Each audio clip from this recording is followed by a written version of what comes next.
An unnerving silence. There's an eerie silence hanging over America's travel industry in 2025, and almost no one is talking about it. The United States, once considered a global tourism leader, feels strangely empty.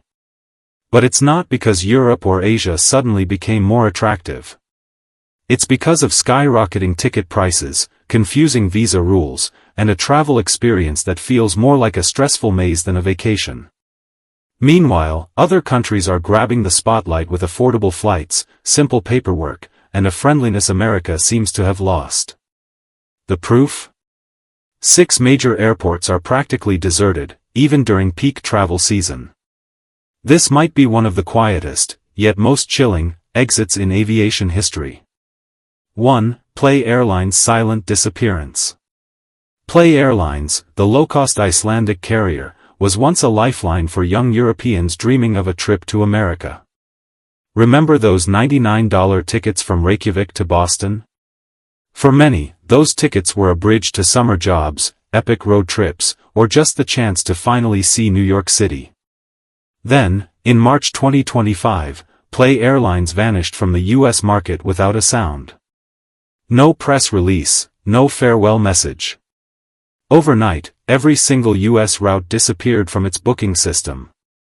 The only people who realized what happened were the shocked passengers who saw their trips suddenly erased. It was a cold, silent disappearance, but the impact was seismic. According to the U.S. Travel Association, arrivals from Northern Europe to America have plunged by more than 60% in less than a year. That's not a decline, it's a free fall. Tens of thousands of seats that used to be filled every month are now empty. And behind those numbers lies a more alarming shift in mindset. A European Travel Commission survey revealed that 71% of Nordic travelers now choose Canada or Japan over the US. It's not just about airfare, they're worried about social unrest, the crushing cost of medical care if something goes wrong, and a lack of support from local authorities in an emergency. As one veteran tour guide in Reykjavik told a local news outlet, "I used to bring hundreds of people to New York every month. They saw it as the trip of a lifetime. But now I tell them to go to Tokyo or Vancouver instead." America feels like a gamble these days. Nobody wants to take that risk anymore. If you rewind to 2015, the US was the top destination for travelers from Northern Europe. Fast forward to 2025, and the story has completely flipped. In Iceland alone, applications for US visas have dropped by nearly 48%, while applications for Canada and South Korea have more than doubled. This tells a painful truth: America hasn't just lost budget flights, it's lost the TR. 2. Canada's Great Retreat. This one's a real shocker, and it's happening right next door. In 2025, both Air Canada and WestJet, the two biggest airlines in Canada, slashed more than 40% of their flights to the US. We aren't talking about obscure routes either. These are the lifelines to New York, Las Vegas, Orlando, and Los Angeles. For the first time in history, Canada is running more domestic flights than flights heading to America. Why? For generations, coming to the US, especially in the winter, was a Canadian tradition. Young families, retirees, and snowbirds all treated America like their own backyard. But this year, Canadian bookings to the US have dropped by 53%. Meanwhile, domestic travel to places like British Columbia and Nova Scotia is booming, as are flights to Mexico. As one mother from Ottawa told the CBC, "We used to think of the US as our backyard, but now I don't feel safe taking my kids there anymore." And here's the kicker: it's not about money. Canadians aren't skipping the US because they can't afford it, they're skipping it because they've lost trust in the experience. In Los Angeles, you might pay $150 a night for a hotel downtown and another $60 just for parking, plus a pile of hidden fees. That same money in Quebec or British Columbia gets you a lakeside resort with full breakfast service and the peace of mind of not having to worry about street violence or chaos after dark. A recent survey shows that 69% of Canadians over the age of 50 now believe the US is no longer a safe destination. If even our closest neighbors are turning their backs, it's not just a tourism issue anymore. It's a reflection that, in the eyes of Canadians, the US has become too chaotic, too expensive, and too unstable. 3. Lufthansa's historic pivot. Lufthansa, the symbol of German precision and discipline, began a quiet but highly strategic withdrawal from the US market in 2025.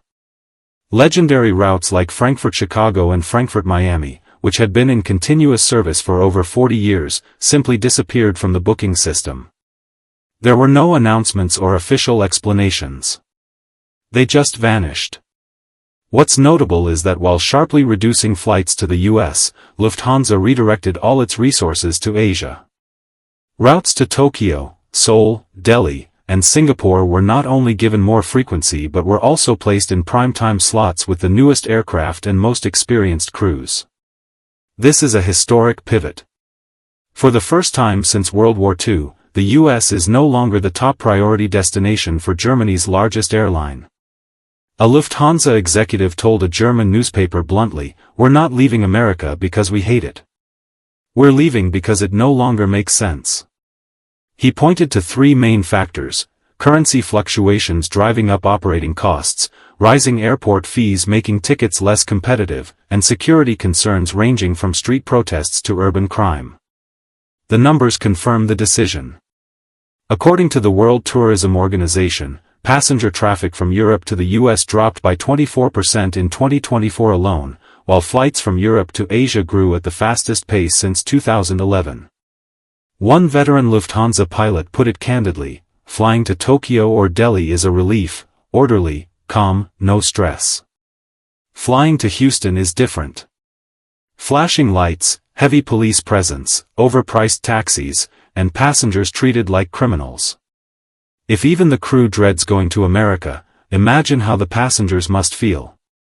4. Air France-KLM's regretful farewell. If Lufthansa's retreat was cold and calculated, Air France-KLM's cuts feel more like a regretful farewell. In early 2025, this French-Dutch airline alliance unexpectedly reduced its US flights by 30 to 45%. Among them were legendary routes like Paris-New York and Amsterdam-Miami. These flights, once symbols of cultural ties across the Atlantic, are now slowly being erased from history. Just like Lufthansa, Air France-KLM is shifting its focus to Asia. Routes to Tokyo, Seoul, and Singapore are not only increasing in frequency but are also receiving special treatment, with newer aircraft and the most experienced crews. The message is clear: the US is no longer a top priority destination, but merely a symbolic option on the list. A veteran Air France captain told a French newspaper, "Flying to New York used to be my dream when I first started my career, but now I breathe a sigh of relief when I'm assigned to Tokyo or Seoul." He explained that in the US, crews constantly face pickpockets and passengers get stuck at chaotic immigration checkpoints, while in Japan or South Korea, everything runs with order and respect. The airline's own data backs this up. The load factor on flights to the US has dropped below 70%, a red alert threshold in the aviation industry. In contrast, flights to Asia are reaching 90 to 95% capacity. 5. The shock from Jetstar. This might be the biggest shock from a low-cost airline. Jetstar, the symbol of youthful, energetic travel, completely withdrew from the US in 2025. Los Angeles, Honolulu, San Francisco, all its destinations in America have been wiped off the route map. For the first time since its founding, Jetstar has officially said goodbye to the United States. The reason? The CEO was blunt and critical. In 2025, landing fees at U.S. airports jumped by 38%, while visa procedures remain lengthy and the entry process remains heavy-handed. Jetstar's CEO even declared at a press conference, "Visa procedures are a nightmare, and our passengers are exhausted from being treated like a threat at the border." This hit hardest among older travelers from Australia, who tend to stay loyal to familiar destinations. They felt the inconvenience and even the hurt clearly. Countless complaints were filed, from a lack of support for the elderly at airports to excessively high emergency medical costs. One retired couple from Melbourne recalled being held for 2 hours at Los Angeles airport just because of a passport mix-up. "We felt like criminals just for traveling," they said. From that day, they swore never to return. When Australia loses trust, it's not just losing a few flights, it's losing a long-term relationship. Once trust is lost, it can take a decade to rebuild, or it may disappear forever. 6. JetBlue's unprecedented cuts. In 2025, JetBlue, once praised for its friendly customer service, carried out the largest round of cuts in the company's history. 15 airports were removed from its route map. Entire cities like Syracuse, Kansas City, and Fresno vanished completely from the schedule. For many passengers, this felt like abandonment. JetBlue isn't the only case. A wave of other domestic airlines is also downsizing. The reasons aren't hard to understand. Fuel prices have risen 41% since 2022, and there are widespread staffing shortages from pilots to baggage handlers. At the same time, security incidents and airport chaos are escalating. The result? America's domestic skies are becoming increasingly empty. According to data from the FAA, within just 1 year, 38% of small airports in the U.S. lost more than half of their daily flights.